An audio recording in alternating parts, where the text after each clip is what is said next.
Right, just basically remove this broken section from this thing here.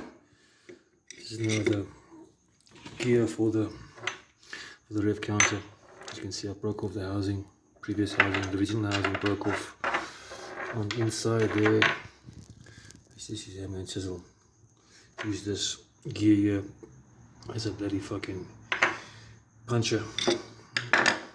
See now, this is now the valve cover. Right, see there, to punch this thing out. Basically I just used this screwdriver on the side and just punched this section here. Was punching on here, so I punched it out. Now I can clean up the engine and reinstall the engine and everything, clean it up, and I can refit. I can reinstall my new rev counter housing. Okay,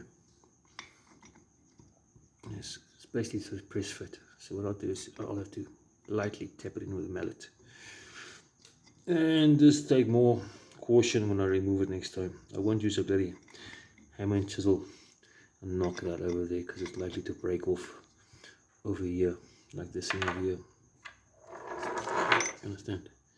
Use the hammer and chisel, snap off right there, right off at the edge there. So, right, I won't be using this bloody thing again. Yeah, all this just because of this. Now I have to take the whole engine apart. The engine's a bloody mess.